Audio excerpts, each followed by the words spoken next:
L'étude prospective, là, je ne sais pas si vous convergerez là-dessus, mais nous sommes tous très accaparés par le quotidien, surtout quand on est dans un changement permanent.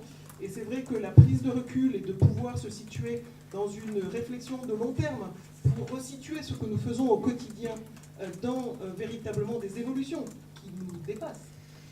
Si on parle, je sais pas, moi, des changements climatiques, de toutes sortes de sujets qui sont mondiaux, on se rend compte que notre quotidien doit absolument, en tous les cas à certains moments, comme vous le faites aujourd'hui, faire ces allers-retours entre ces réflexions qui peuvent paraître très loin du quotidien, mais qui donc doivent aussi nous amener à penser nos stratégies de manière adaptée. Et donc c'est vrai que l'Unaforis s'est doté d'un conseil d'orientation il y a 2 ans, 2 ans et demi, et donc on a fait appel d'emblée à la Fonda parce que faire de la prospective, n'empêche, c'est un métier, quoi.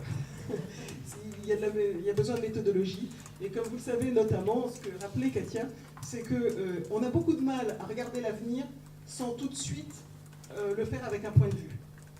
Sans tout de suite se dire, mon Dieu, quelle horreur, ou voilà, les risques sont partout, ça va dans le mauvais sens, voilà. On a beaucoup de mal à essayer d'analyser les choses comme on imagine, ou du moins comme on analyse qu'elles peuvent se passer, et ensuite se situer par rapport à ça. Et le but, c'est qu'en faisant cette étude, qui a une méthodologie qui nous a amené à justement regarder ce qu'on pouvait observer de nos petits yeux, c'est-à-dire que ça n'a aucune vocation scientifique de tout brasser, mais en tous les cas de se donner le mal, ensemble, de se dire ça va aller dans ce sens-là, inéluctablement, ou peut-être. Et nous, comment on fait, nous, dans la formation, pour en tenir compte?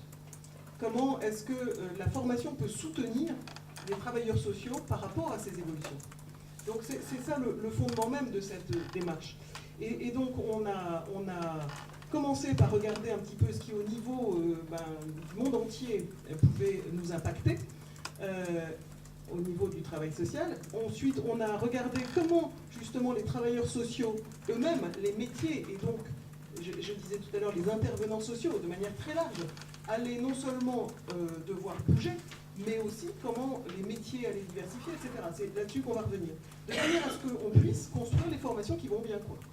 Renouveler les contenus de celles qui existent et ensuite faire évoluer. Donc voilà, donc c'est ça la logique de cette méthodologie, tout simplement. Et donc qu'on va, avec modestie, parce que malgré tout, c'est essentiellement les organismes de formation de l'Unaforis qui ont réfléchi. Et ensuite, on a écouté des gens qui avaient réfléchi ça à l'extérieur, que ce soit France Stratégie, que ce soit des chercheurs ou autres. On a irrigué notre réflexion, y compris par une conférence internationale qu'on avait organisée l'année dernière. Mais enfin, voilà, ça reste modeste dans l'envergure de ce qu'on a pu brasser au cours de ces 18 mois. Parce que, comme tout le monde, on avait du mal à en trouver le temps aussi.